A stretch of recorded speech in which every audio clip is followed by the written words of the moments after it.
اصل میں آپ کا جو سوال ہے فیملی پلاننگ کا، یہ اس کا اتنا پروپیگنڈا کیا گیا اور اتنا اس کو مشہور کر دیا گیا کہ سارے ذہن اس سے متاثر ہو گئے کہ پلاننگ ہونی چاہیے، پلاننگ ہونی چاہیے، پلاننگ ہونی چاہیے۔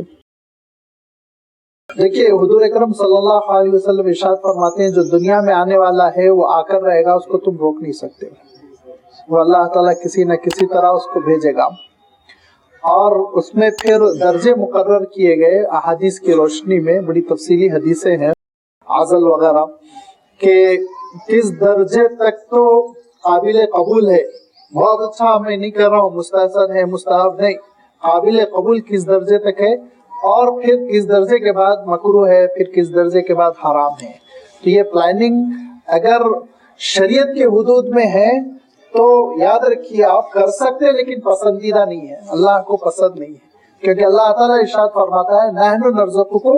وإیاہم، ہم تم کو، تمہاری اولاد کو ہم رزق دیتے، کوئی اور تھوڑی دیتا، تم کیوں فکر کر رہے ہو یہ۔ اور اس کے بعد سے میں اتنی تفصیل نہیں کر سکتا ہوں جواز کے کیا درجے ہیں، لیکن بہرحال اس کو آپ سمجھنے کی کوشش کیجئے فقہی کتابوں سے کہ بعض تدابیر ایسی ہیں جو جواز کے حدود میں ہیں، بعض حرام ہیں، لیکن جو جواز کے حدود میں ہے وہ کیا ہے؟ پسندیدہ نہیں ہے، شریعت میں مقبول نہیں ہے، پسند نہیں کیا، اسلام کا مزاج اس کو قبول نہیں کرتا، کیونکہ اسلام کا مزاج اللہ کے بھروسے کو پسند کرتا ہے، اسلام کا مزاج اللہ کے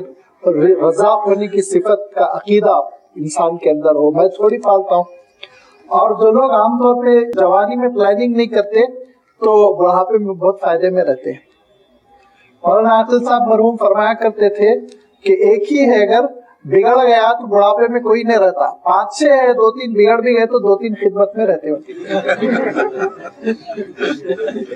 ہاں بہت فرمایا کرتے تھے، تجربے کی بھی بات ہے یہ۔